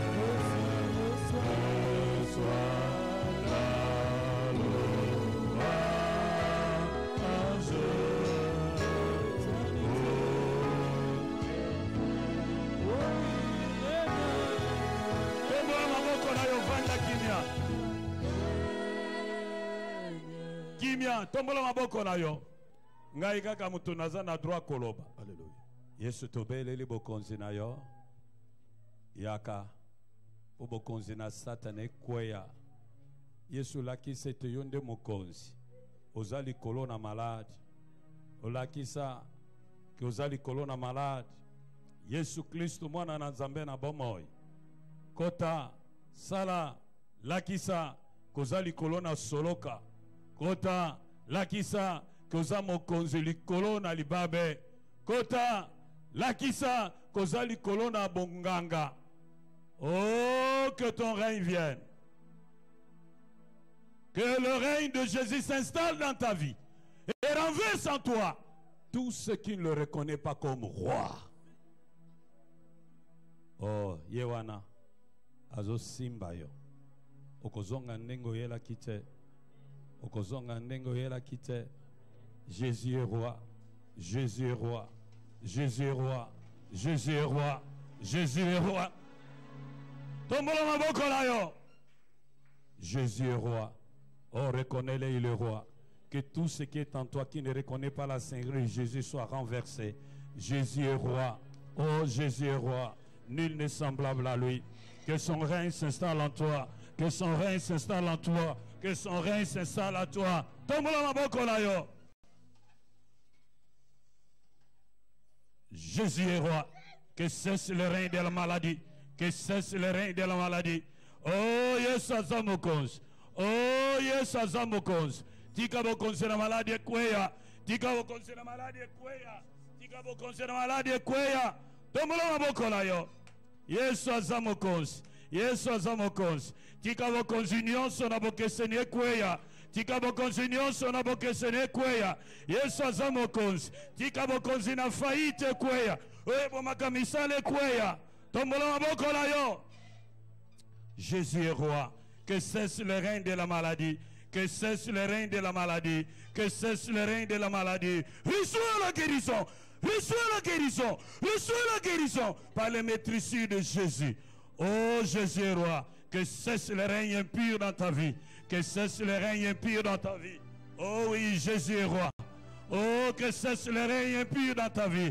Que cesse le règne de la tradition des coutumes dans ta vie. Que cesse le règne des traditions des coutumes dans ta vie. Oh, Jésus est roi. Que cesse le règne des coutumes et des traditions dans ta vie. Jésus est roi. Que cesse le règne de la pauvreté dans ta vie. Que cesse le règne de l'échec dans ta vie. Jésus est roi. Que cesse le règne du célibat dans ta vie. Que cesse le règne des ténèbres dans ta vie. Jésus est roi. Jésus est roi. Jésus est roi. Oh, Jésus est roi. Que cesse le règne de ténèbres dans ta vie. Jésus est roi. Jésus est roi. Jésus est roi. Jésus est roi. Oh, qu'il règne. Que cesse le règne de ténèbres dans ta vie. Oh, Jésus est roi. Jésus est roi. Oh, tenez-la. Jésus est roi. Oh, que cesse le règne de ténèbres dans ta vie. Chasse. Chasse.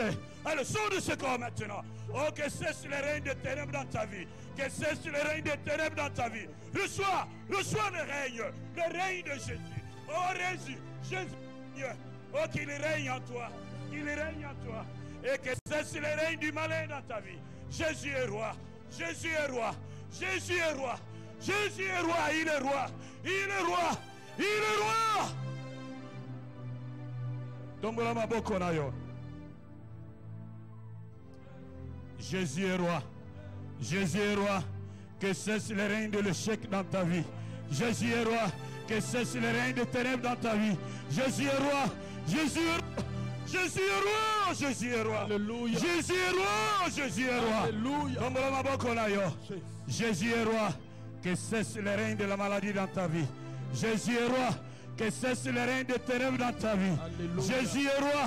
Jésus est roi. Alléluia. Que cesse le règne de ténèbres dans ta vie. Jésus. Que cesse le règne de ténèbres dans ta vie. Jésus. Jésus est roi. Il est le roi.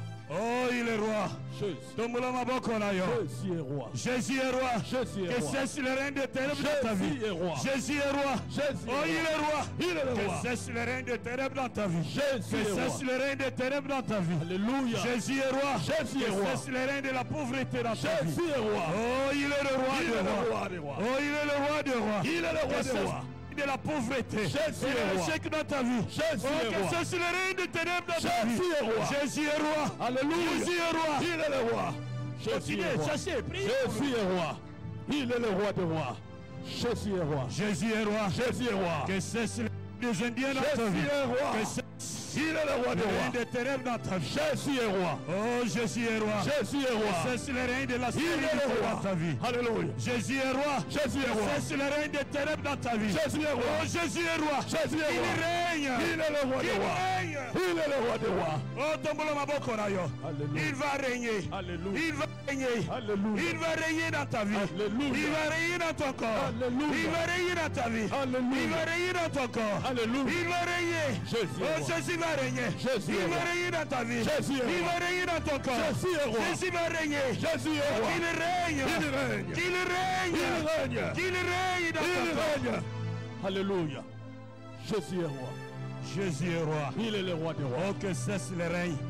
Que cesse le règne de ténèbres dans ta Au vie. nom de Jésus. Que cesse le règne de ténèbres dans ta Jésus vie. est roi. Que cesse le règne de ténèbres dans ta Oh, vie. Chasse Jésus. les démons, papa. Il est le roi. Oh, Jésus est roi. Il est le roi. Oh, que cesse le règne de la misère et de la pauvreté dans ta vie. Alléluia. Oh, que cesse le règne de ténèbres et de pauvreté dans ta vie. Jésus est roi. Jésus est roi. Jésus est Oh, roi. qu'il règne. Il règne. Reçois le règne de Dieu. Il règne. Alléluia. Jésus est roi. Jésus est roi. Il est le roi des Il rois. est roi. Il est le roi des Il rois. est le roi des rois. Il est le roi des Il rois. est le Seigneur des seigneurs. Il est le Seigneur Qu'il des seigneurs. règne. Et qu'il Oh, que règne. Jésus règne dans ta Jésus vie. règne. Oh, que cesse le règne des ténèbres dans ta vie. Alléluia. Que Jésus règne. Reçois le règne de Dieu en toi. Alléluia. Jésus. Alléluia. Oh, Jésus est roi. Jésus est roi. Tombola maboko na yo. Jésus est roi. Nul n'est semblable à lui.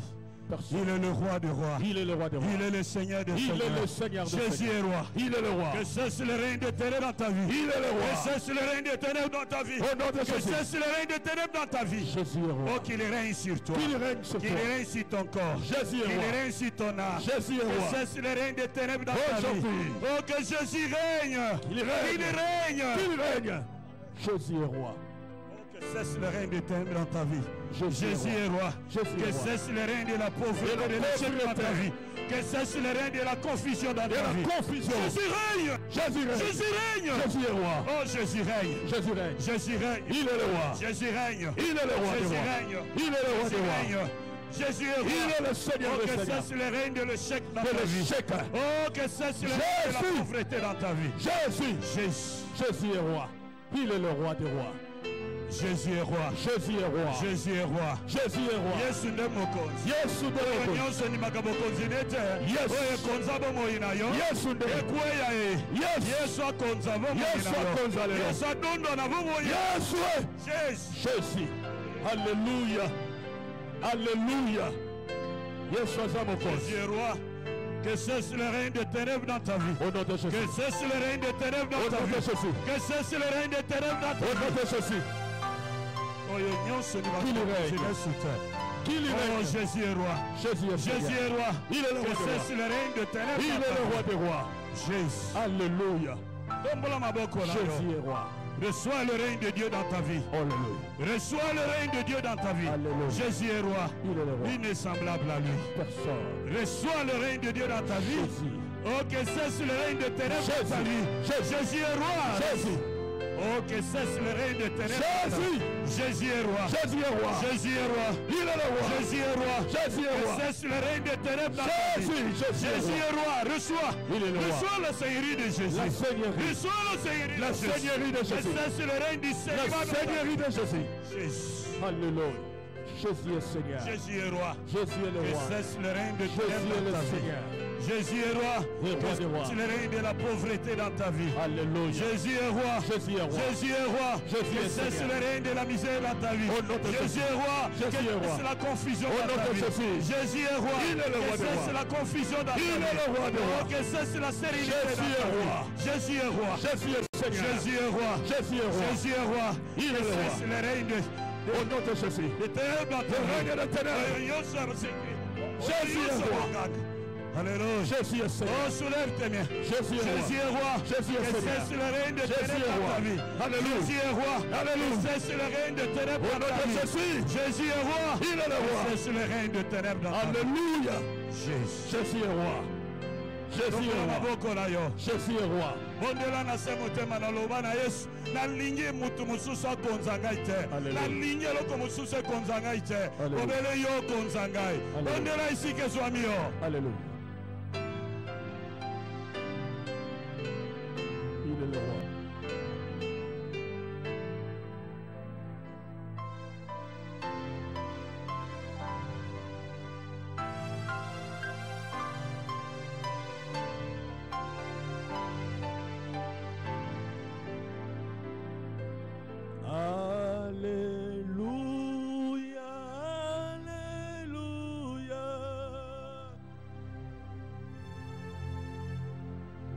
Alléluia.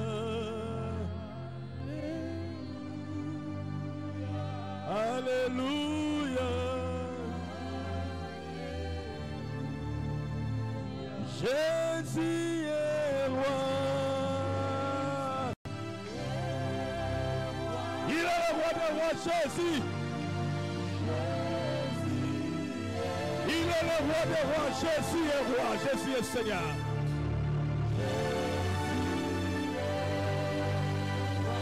Alléluia. Jésus est roi. Acclamons Jésus, acclamons Jésus, acclamons Jésus. Acclamons le roi des rois. Il est le roi des rois. Alléluia. Alléluia.